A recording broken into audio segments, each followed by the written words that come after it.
let's get you strengthening up your hips and your glutes with some super simple, no equipment exercises.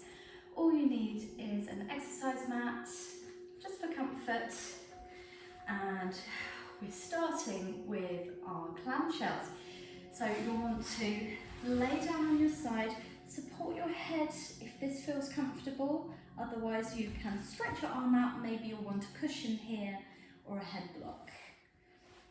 We'll make sure that our heels are lined up with our tailbone, our knees are forwards of the body, the underneath waist is lifted and the hips are stacked. Hips, knees, ankles stacked, have a little look, and then relax that head neck area, making sure that the head is back here.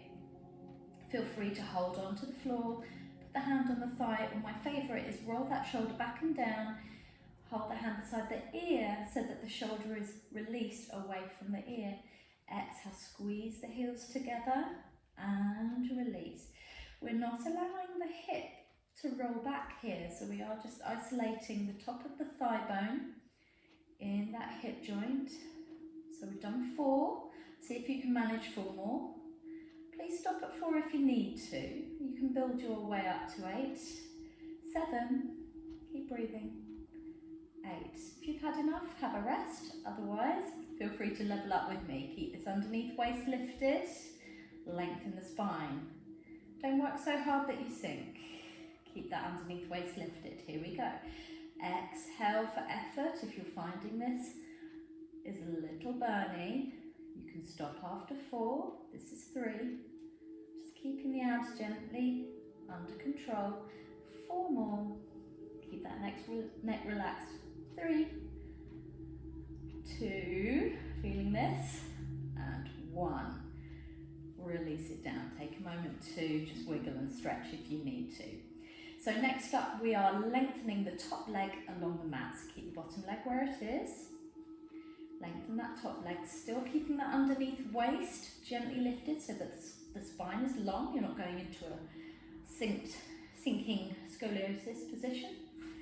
Still supporting the head with the hand if that feels good for you. So we're feeling the abs are supporting the low back. The hips are stacked. Try to resist turning out.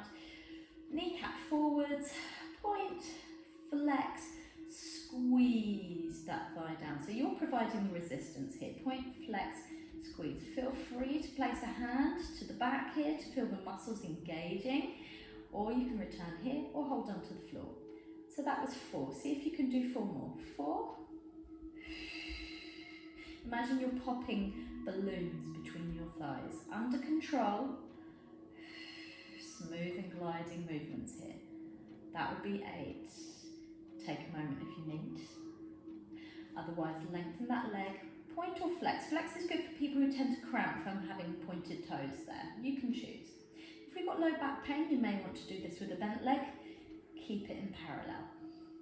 Circle. 1, 2. Hold on to the floor if you need. 4, 5. This leg should be supporting you, the underneath leg. That was 8. Change direction. Now, if 8 is too many for you, just keep a count of how many you did and do the same in the other direction. 7, 8. And keep that number in mind for when we go to the other side. Feel free to bring yourself up. Spot the difference already. You should feel like you've got increased circulation. You've activated those muscles on that side, but obviously we need to do it on the other.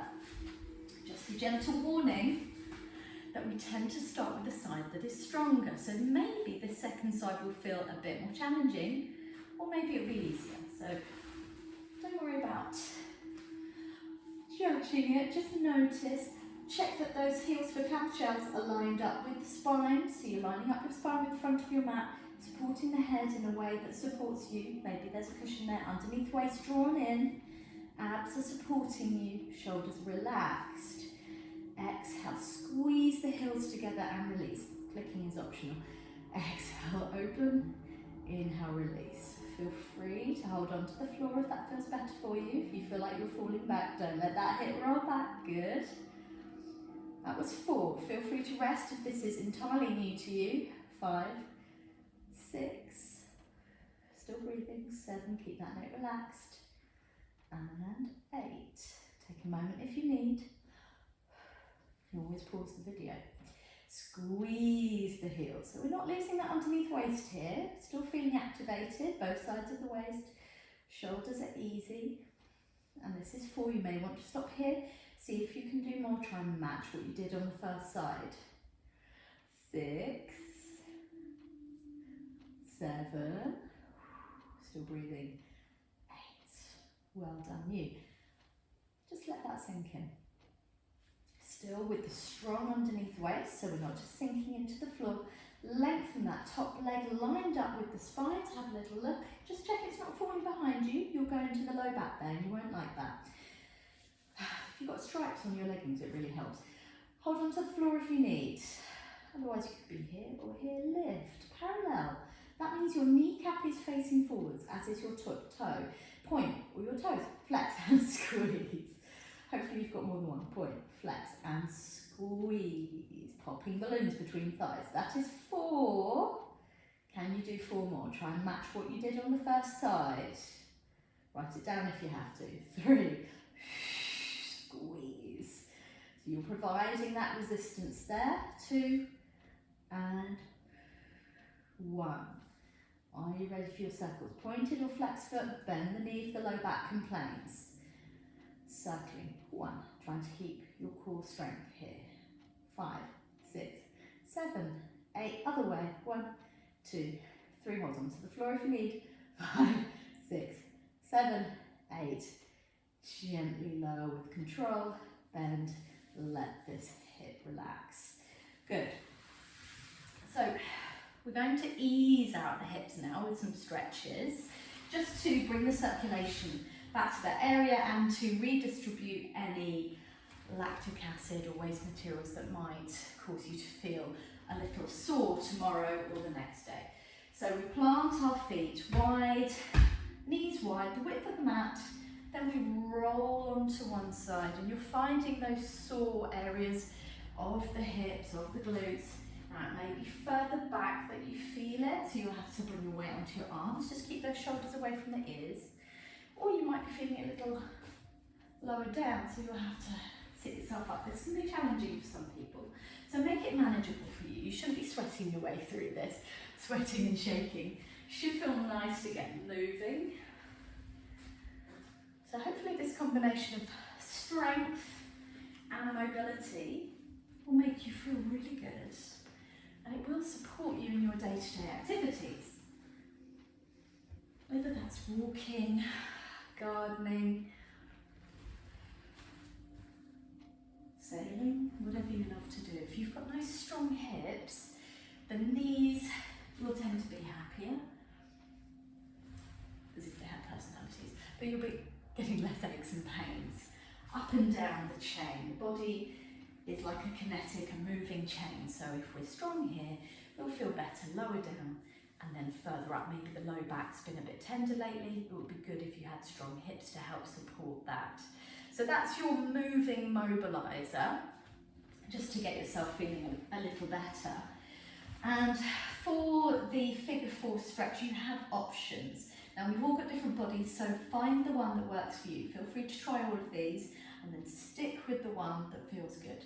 So first version is, you may want to extend the bottom leg, crisscross the ankle, just above the knee here. Should feel okay, shouldn't hurt.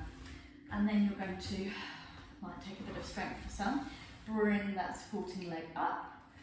And then you play around with if you can sit up a bit more. I know I'm a little bendier than most, so to feel the stretch I have to fold myself in half.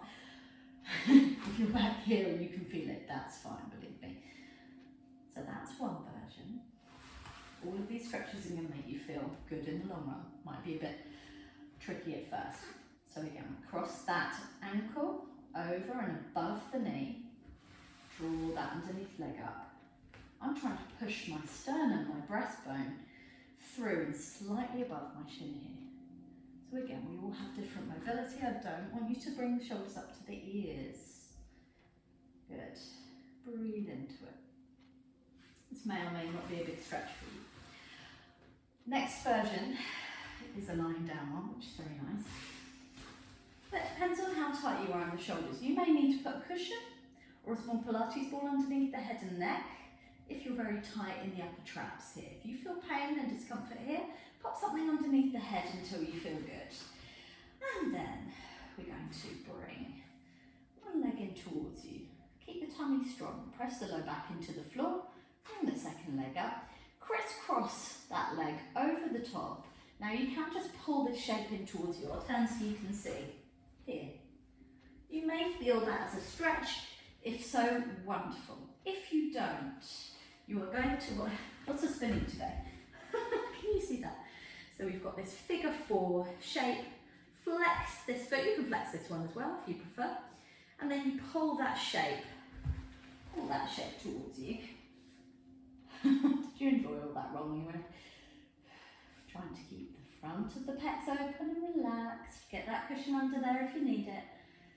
And that should be stretching the glute in the leg that's turned out here. And again, so both legs up, tummy strong, crisscross over the top like you're just crossing your thighs and pull in. That'll give you a stretch enough and you might be out here by the way. If you need to wrap a band or a scarf or tam behind the back of the legs to hold and pull them towards you, please do. That's for you if you're very tight.